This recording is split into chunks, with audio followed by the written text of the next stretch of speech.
An unusual story is being played out in the forests at the foot of the Carpathian Mountains, not unlike a fairy tale. These two cubs are orphans. They've lost their mother and, according to the rules of the wild, every chance of survival. The two struggled on their own to find something to eat and were beginning to starve. However, the siblings had a stroke of luck. They were found, and their new surrogate mother now makes every effort for their comfort. But can that work out? Wild brown bears as pets and the forest as a playground?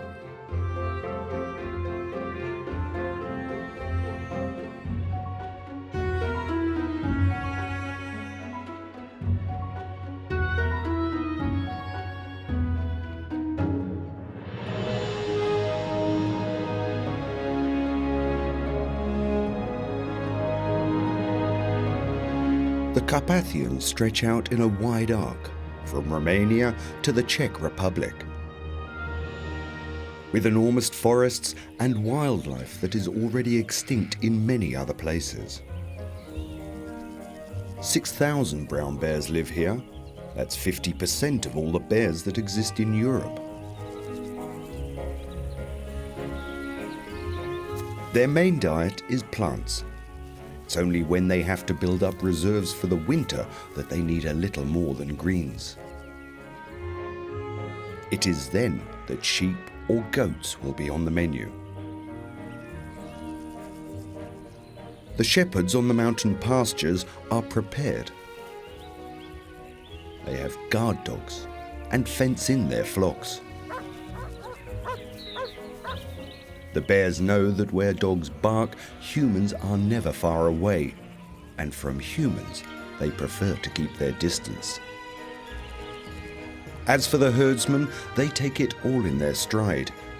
They don't consider the bears beasts or monsters.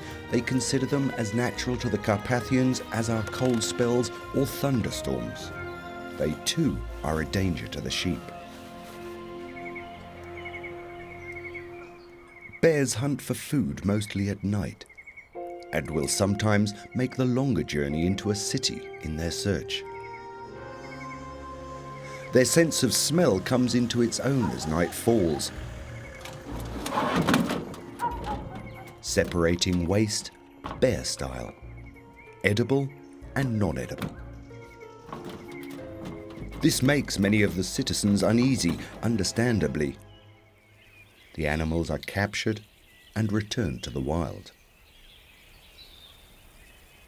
There's space in abundance. A bear needs a territory of around 50 square kilometers when there's a sufficient food supply.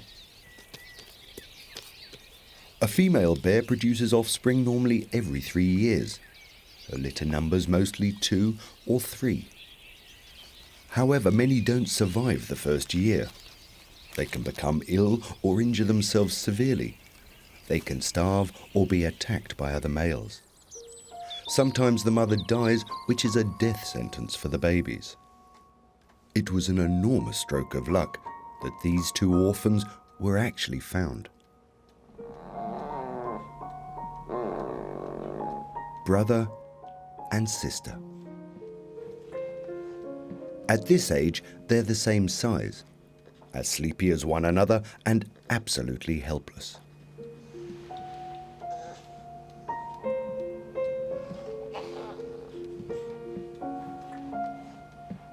They're around 4 weeks old. Vaclav Chaloupek is very contented in his new role as mother. It's a good feeling to have given these two little fellows another chance of life. It's not the first time that he's raised a bear, but he wants to take the opportunity to study these fabled but poorly understood animals, to understand them a little better. Are they really so intelligent? And is it true that they develop their own personal characteristics in a similar way as humans do? Every 2 hours, they receive goat's milk with honey. Vaclav is happy that his two little bears are displaying such a healthy appetite. He already has an inkling that the two will find a place in his heart. Even Honza the dog has noticed the new additions to the family, although he's still not quite sure what to make of them. He is, after all, the male of the house. After Vaclav, of course. 4 weeks later, the young bears have learnt to walk, almost overnight, and are now eager to try out their new mobility.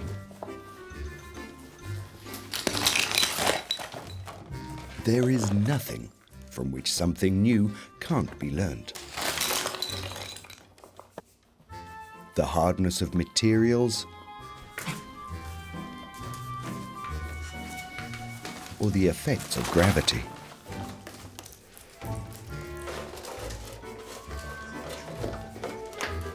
As with young children, young cubs are filled with curiosity. They are almost bursting with playfulness and a fascination for exploration. As such, they are constantly learning. They adapt to their surroundings, regardless that it is not a wild forest, but instead Vaclav's living room. Time and again they will wrestle with each other. It is a passion whereby all else is forgotten. For them, they are only concerned with the fun of it all. As such, the siblings don't notice for 1 minute their intense fitness training. Today is going to be their first outing. This is one large step for the little bears. A little bit of courage is required, as well as a little balance. Vaclav wants to show them as much nature as he can. He understands it is vital for the bears. Their senses are attuned to these surroundings. Without further ado, they begin their sensory exploration with their muzzle, their nose, and their paws. It is all one big adventure.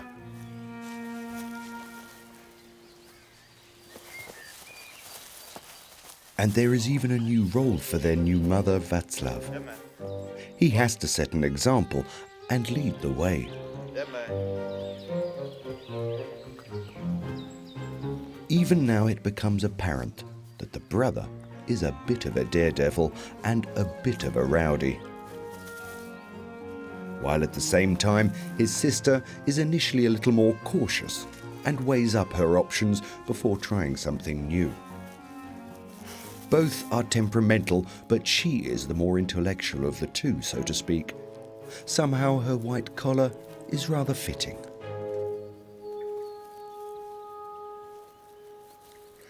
Then things become more serious. Vaclav has to lay down the law. There are some things that cannot be allowed. Cubs already have very sharp teeth, and when suddenly the impetuous youngster bites his hand,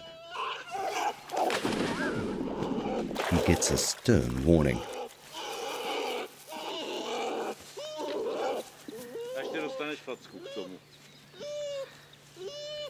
The little roughneck has now understood that Vaclav doesn't have a thick bearskin. And so, on they go.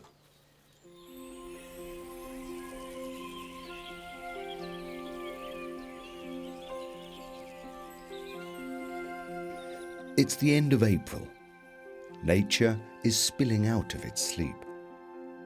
The sound of humming is everywhere. All is fluttering and flying. New smells, new colours. The bears are in a state of sensual intoxication. They now weigh a very stately 15 kilos, but are still children.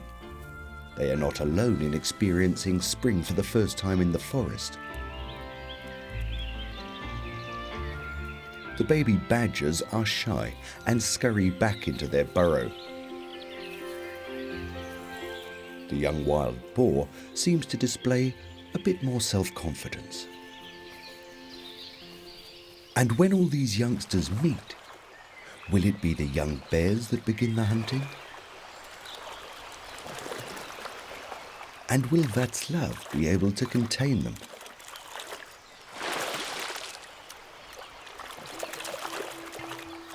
The young boar is making his tour of discovery alone.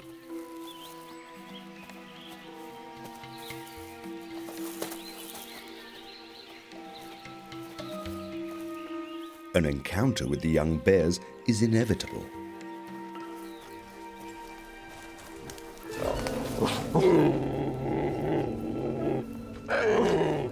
However, otherwise as perhaps imagined, the young boar seems completely unperturbed.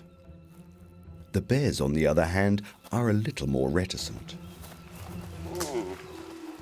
and retreat to a safer distance. Do they sense that a protective wild sow is possibly hovering in the background? Whatever their reasons, Vaclav will examine the wild boar phenomenon more closely at a later date. For now, he has to be careful not to lose sight of the two cubs. Sometimes they're doing acrobatics up in the branches, at other times they turn up from the undergrowth.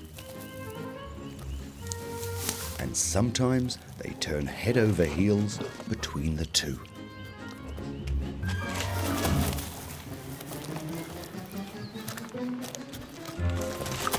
Down the tree and into the nettles, and all that even with their sensitive muzzles.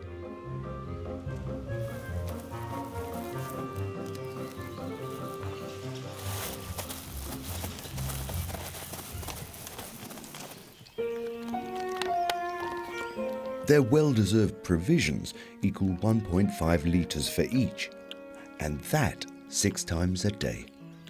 The young male cub can't get enough of the stuff. He'll grow faster than her, and throughout the course of his life will be heavier and stronger.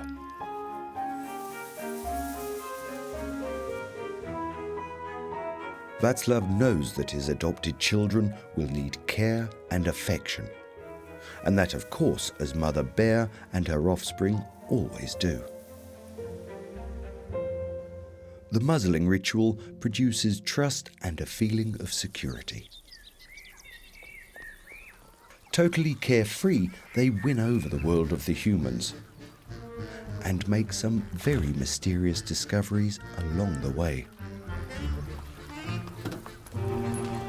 Things that are nearby are sometimes a little further away.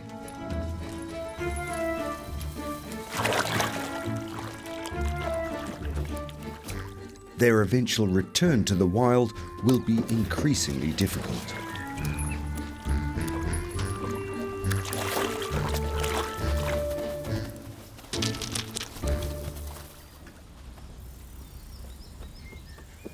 They seem to be totally at home with modern technical devices. It's all very well that this playground is built for the usage of others, but things here, well, they're just so much fun for a bear.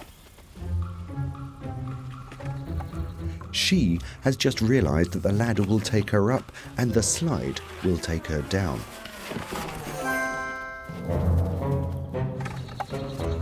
And just one more time, but this time with a little more oomph. He, on the other hand, being the macho he is, doesn't need the ladder at all.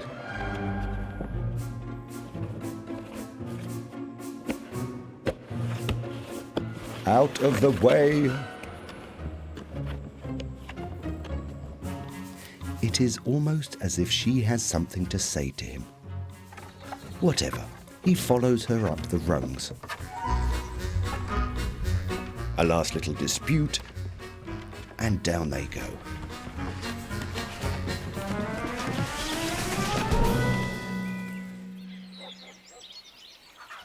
Vaclav's house seems smaller and smaller.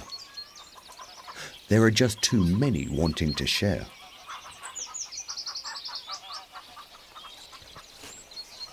A small bear house in the garden might not be such a bad idea.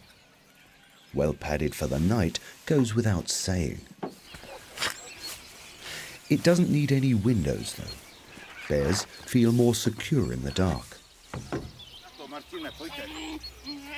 Vaclav knows that it won't be easy for the siblings to take their first step towards being independent. He gives them another large drink from the bottle and hopes that the two are now so full that they can fall into a deep sleep.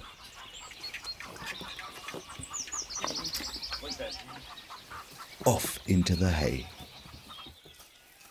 Their new quarters seems to suit them quite well, and a hidden bedtime treat does the trick. Vaclav now leaves them alone. He has reinforced the wooden wall and checked the lock.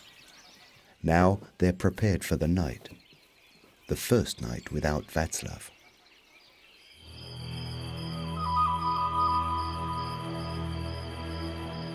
But there are strange sounds.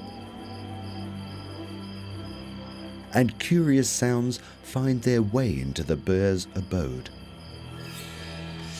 waking the bears from their slumber.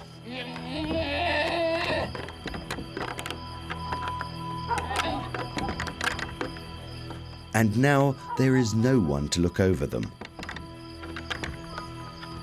The door is locked. There is no comforting voice. Even as the sun rises in the morning, they remain miserably enclosed.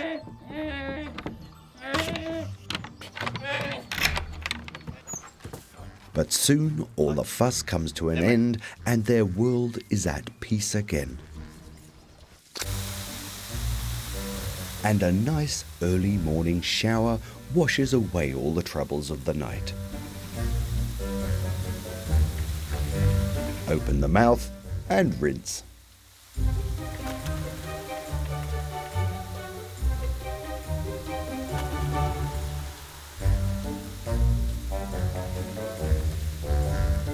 Water games until they are completely drenched, and then off to the next adventure.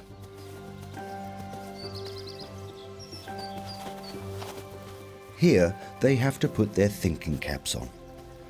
Vaclav wants to see if the bears can understand some technical challenges.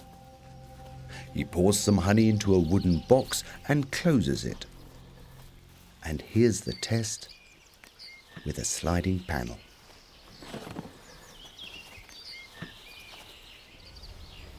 The smell is intense for the bears' noses. The male bear comes, smells, and then there's no nonsense.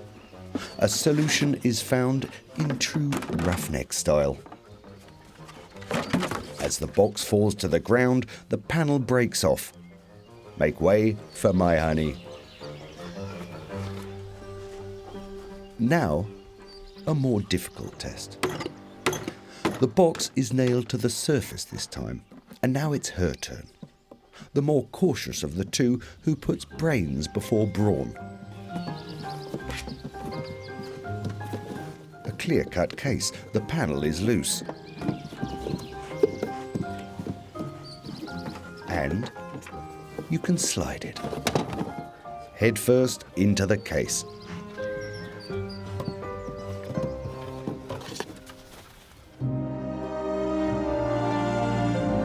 And then, as on every other day, it's off to the wild and the near unspoilt forest, the original domicile of the cubs. It's no wonder that they feel so at home here. And all the time with something new to discover. Even the smallest animals can arouse the deepest curiosity. They seem to give off a special scent. Ants' nests, though, simply cannot be resisted. The bear's claws dig deep into the nest. Even the ants' defensive spray is no deterrent. It will only be when they're older that they'll begin to eat ants' eggs, but for now there's fun to be had in just digging around. It is a natural instinct that will serve them well in the future. Towards the end of spring, the rains begin. The water comes down in buckets. But no reason to stay at home, even if the streams have now grown into strong rivers. And when the forest floor is even too wet for beetles, can tame bears ever get used to the wildness of nature?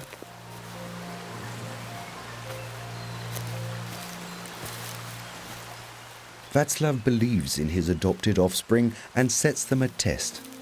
Secretly, he disappears into the undergrowth. Now they are all on their own.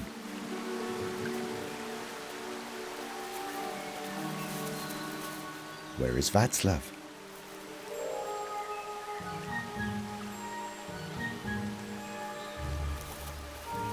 His scent has been washed away by the rain.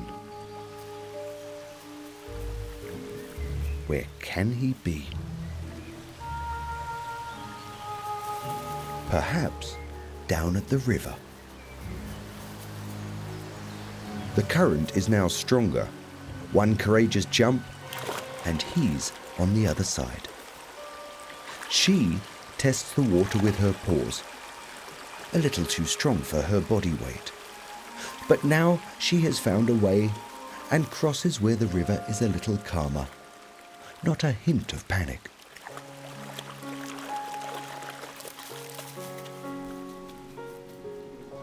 Finally, they have reached solid ground.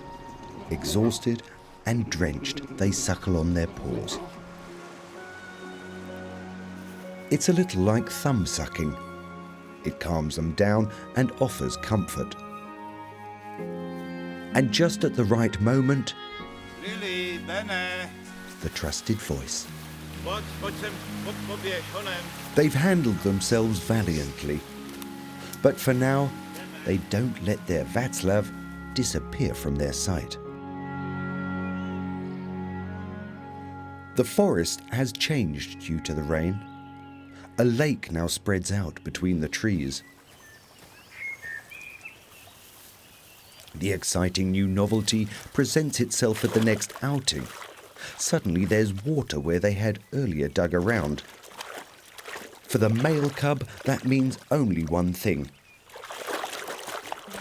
Head first into fun and the water. However, the water is a little deeper than he thought. That is, when he gave a thought at all. And swimming is hard work.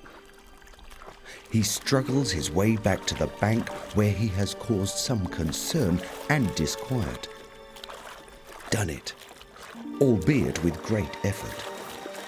His loving sister gives him a little reprimand. That was no great showpiece for his talents, and for now he's had quite enough of water.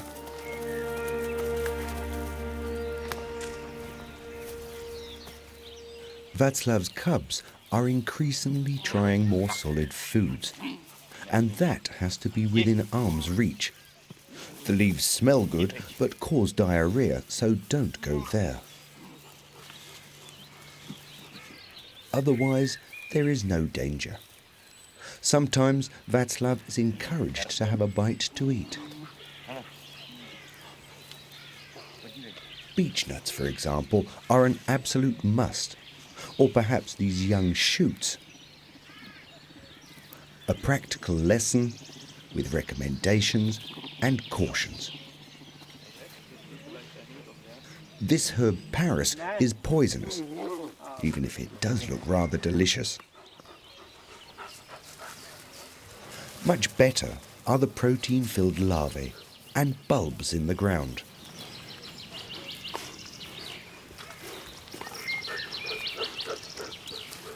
An elder tree. With a little help from a longer reach, leaves and blossoms are brought into arm's length.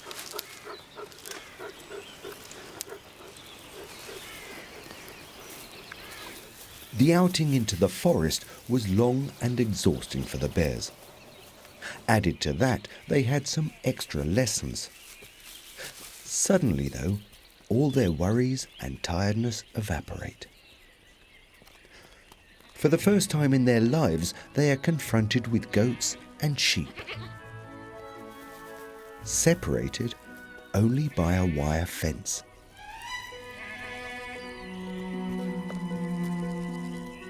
It is an encounter unlike any other. Both parties approach each other. There is a distinct unease. And the fence? Well, that is a nuisance. Is there an instinctive knowledge that these animals will later be part of their diet? Later, when they are big and strong?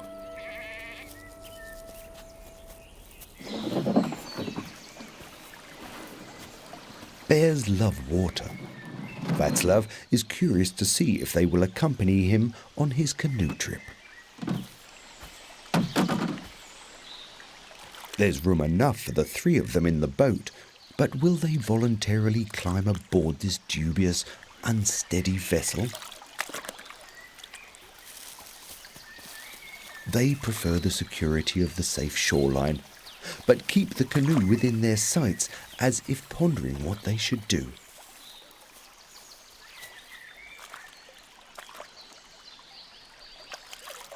The male cub looks on skeptically from above.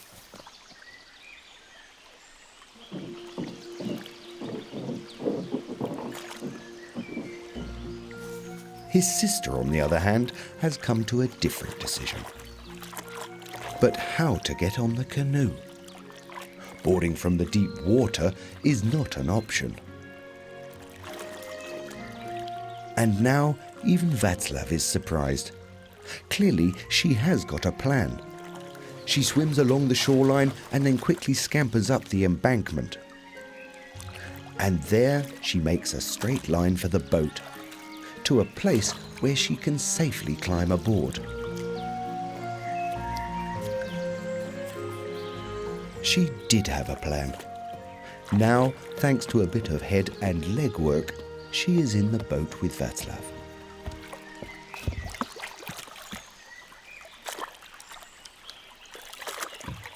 Gliding through the water without all the inconvenience of getting wet. This is new and takes some getting used to, but after a short while is a little boring. After all, there is one missing element: the company of her brother, who has decided to stay with the comfort of solid ground under his feet. The separation is an uneasy feeling. Sibling bears belong to one another. Without another thought, she cautiously gets out of the boat again.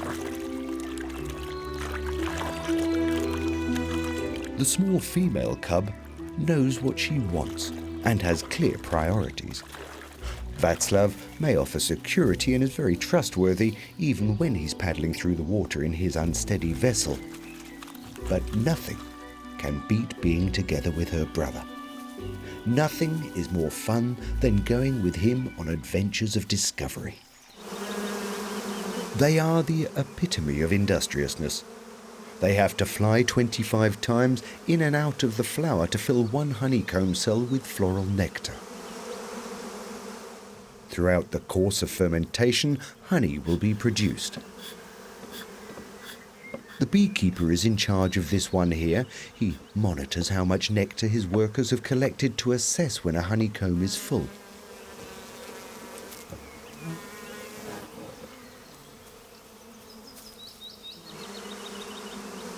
The cells as yet have no lid. That means that the bees still have to collect more honey supplies. The beekeeper will have to be patient. But patience is not a virtue bestowed upon everyone. A stick left behind stands close to the hive.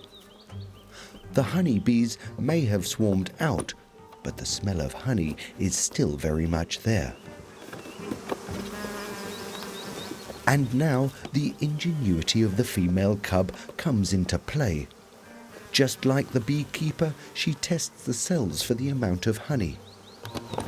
Then she commences with all wheels in motion to get every last bit out of the sweetness. Together, it all tastes that much sweeter.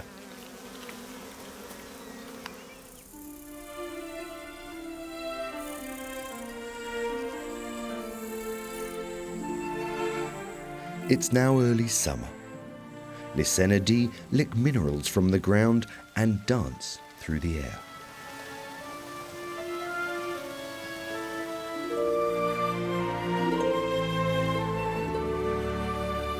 The array of colours on the meadow are intended for the insects. They should recognise where there is nectar for free. The colours are a landmark so it can be found again. The colourful world of the flowers escapes the bears. They can't recognise different colours and possibly see only in black and white. Their fine noses are their compensation, and that comes into play on the meadow.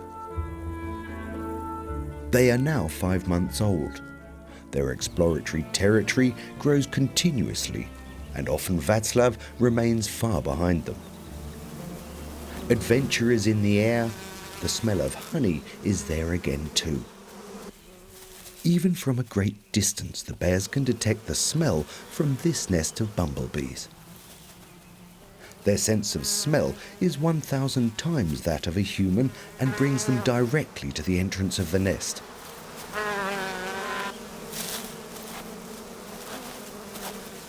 Instinctively, they put their paws in. But then there is a new discovery. Bumblebees can defend themselves and sting.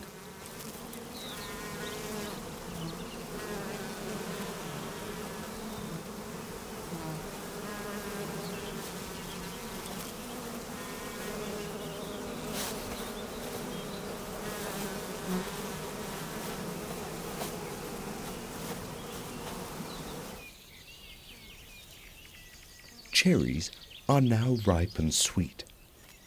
Bears also like the taste of them. Vaclav picks the fruit, making it clear that if one wants to get to the fruit, one has to stretch a bit. His message has been understood. The bears go back for more. They've learned that ladders will take them up from their playground, and there's even elbow space for both of them.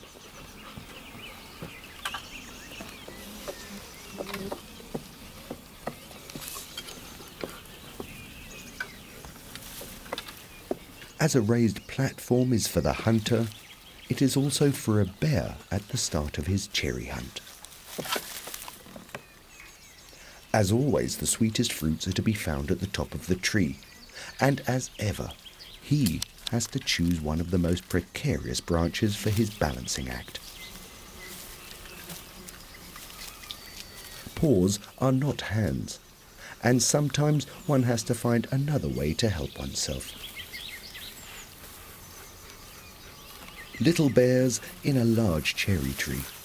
The farmer will have to exercise a little tolerance. A delicate encounter, horse and bears. Will it all end in tears? Vaclav gives a warning sound for danger. His cubs react immediately, escaping to where they are most secure and from where they can get a good view of the situation. All clear. The danger has passed. Whatever next? Such enormous animals. But have they really left the scene?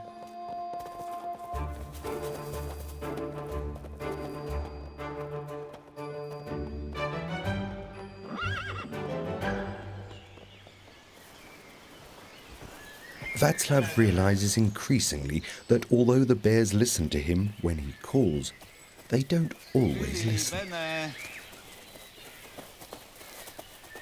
Bene, honem.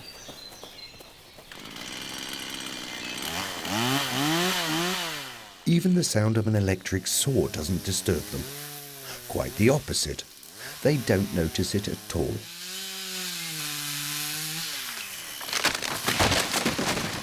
They have absolutely no interest in the sawing.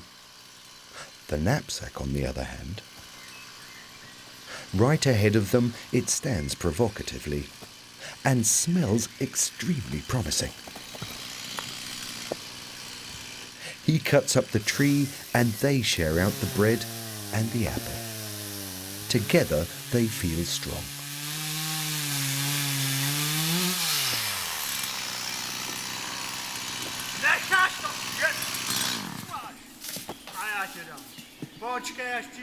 The two of them are inseparable, but an unexpected drama unfolds at the hunting lodge. He goes in first, and before his sister can follow him, the door suddenly closes shut.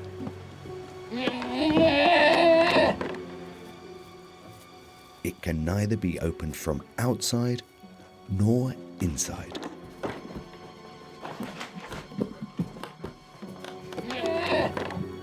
This is very bad luck.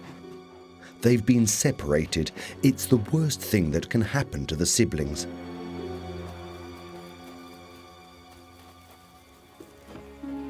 Even the bear's brute force is of no help here.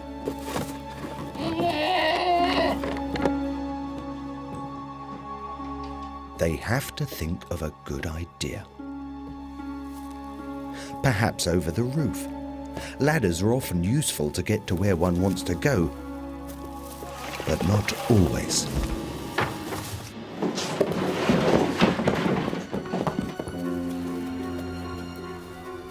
In the meantime, he's discovered the lean-to window.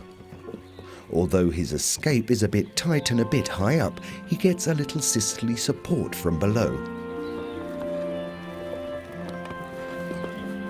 And finally, the situation is resolved. The drama at the hunting lodge and its happy end.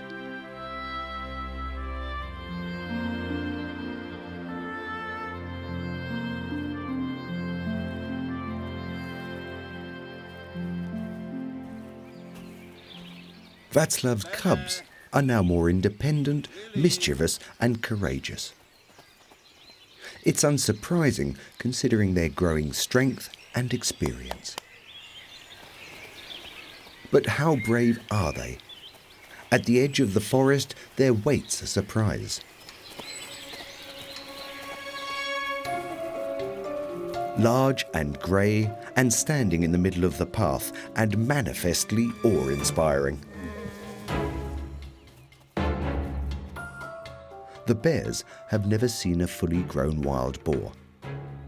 The statuesque form doesn't move, doesn't smell, but nevertheless, the bears walk a wide circle around him. What is it that sets alarm bells ringing? What is it that actually causes so much fear? Vaclav believes that such a figure causes an instinctive fear in his bears. They have to take caution around wild boars.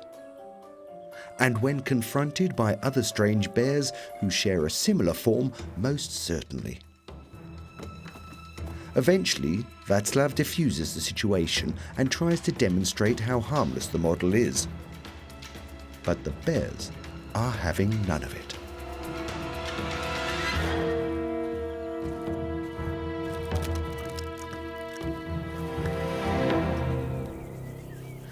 Now, Vaclav lays the monster down, so that its outline is unrecognizable. Eventually, the male cub plucks up the courage to take a closer inspection. Increasingly, he begins to lose his earlier timidity. As a matter of fact, the coast is all clear in front of this thing that no longer resembles an animal. As a matter of fact, it must be further examined. And best of all, in private, without the interference of Vaclav.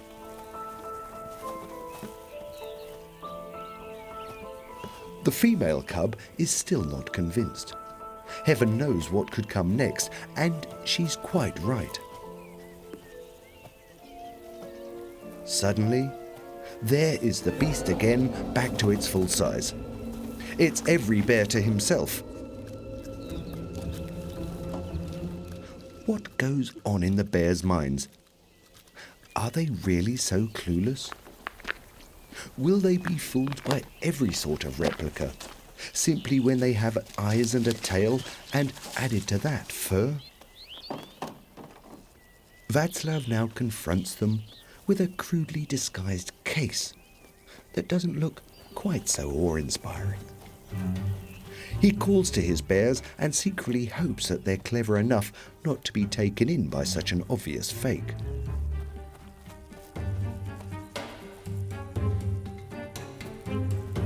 The male cub doesn't disappoint. Not a trace of fear. This case is and remains a harmless opponent. In fact, it is a fascinating source of exploration. Even she doesn't have any reservations. Vaclav's bears are neither stupid nor fearful. However, they do possess an instinctive fear as to how their adversaries might look. This is most certainly only a case and nothing more. Vaclav cannot imagine the forest without its enchanted lakes in his life. Like his bears, he loves to be outside in the nature, and sometimes he'll pitch a tent to protect himself against the rain and the mosquitoes. Today's camping trip, however, will be the shortest of his life.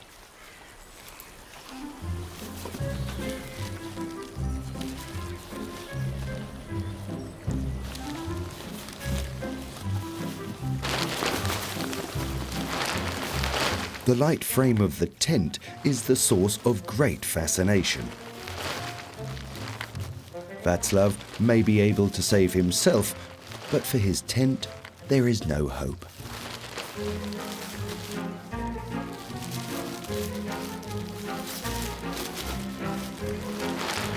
The tarpaulin tears and fills up with air as if it has a life of its own. And what on earth could be underneath this rustling shell?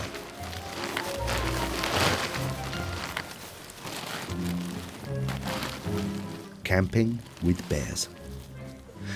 That didn't quite work out as planned.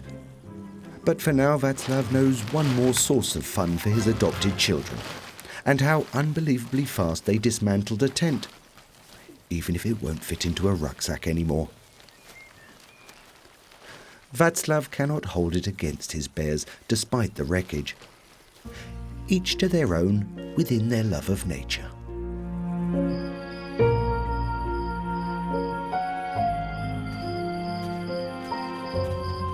This has been a long day for all three of them. And why not round it off all together? A little party in the House Chaloupek. And to make sure it's really cozy, Vaclav builds a fire in his fireplace.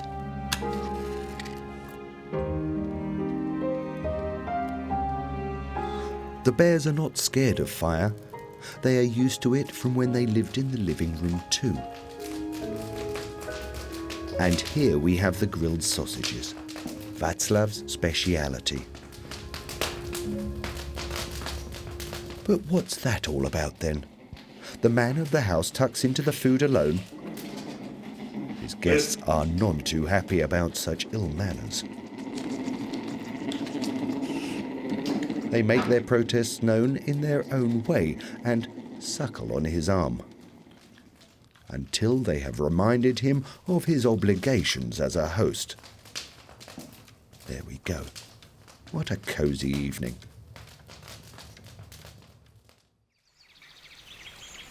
Green floodplains spread out within the dense forest, exactly the terrain for bears. Disappearing under the long grass, Vaclav has to give all his concentration not to lose sight of the bears. And when water comes as an extra bonus, the bears are in their element.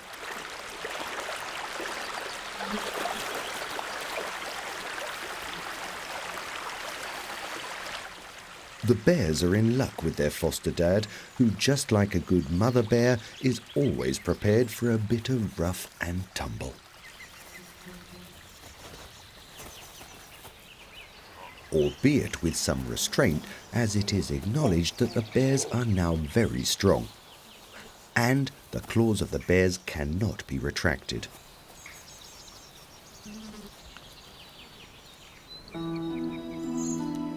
The next stage, the total contrast program. Here the bark beetle has done all the hard work. The skeletons of trees and branches stretch far and wide. And thus, the dead forest is a guarantee of some lively entertainment.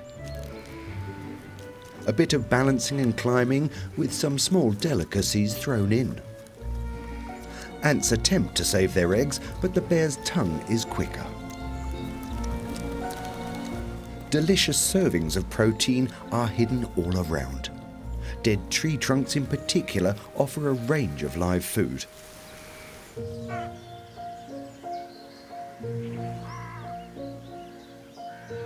Autumn has arrived. A soft layer of leaves covers the forest's floor and rustles with every step. The bears are now large and heavy. For a long time now they have dealt with their own food foraging and know which things are edible and which are poisonous.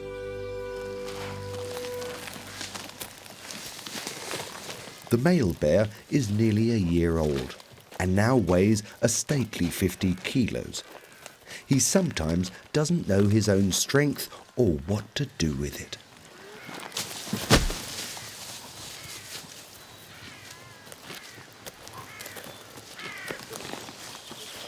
Such high spirits and muscle power, how much longer can all continue so well? The female is on the search for mushrooms in the meantime. Mushrooms that grow on trees, and that calls for a totally new approach.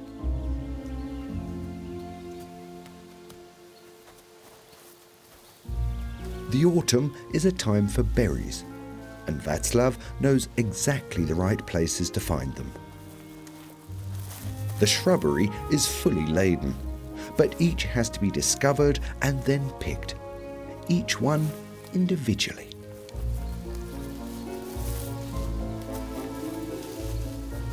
To no avail, the bears can't get enough of the fruit and are occupied for the entire day.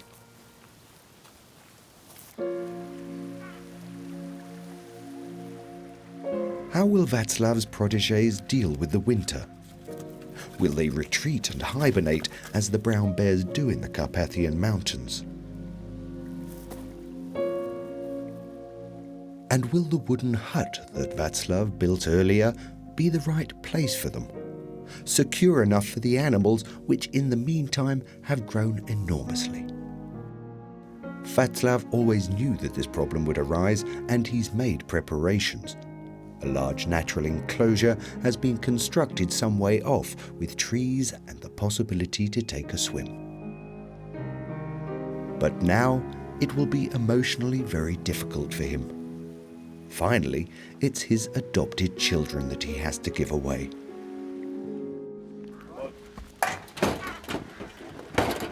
As always, they climb happily onto their trailer. They enjoy being driven about, and anyway, when they are together, all is well and good.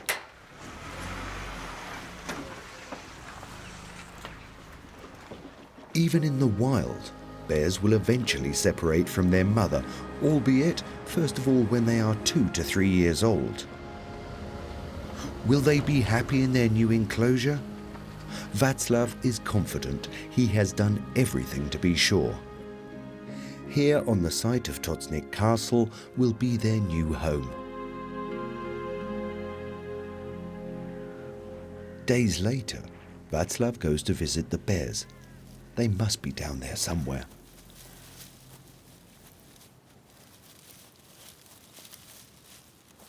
As he visits the enclosure, the siblings are there, escorting him through their new terrain. Lily! They show, as always, no signs of being distraught or undue stress. It's a good sign. Vaclav is relieved and allows himself to be greeted as bears do. But there is no time for long ceremonies. They charge off again to rollick about with each other. They are the perfect company for each other. Vaclav is for now forgotten. As in the wild, the siblings remain very close, even when the connection to the mother recedes. With the male bear, the breakaway seems to show something. He confidently demonstrates his independence. However, last but not least, Vaclav receives acknowledgement of their attachment.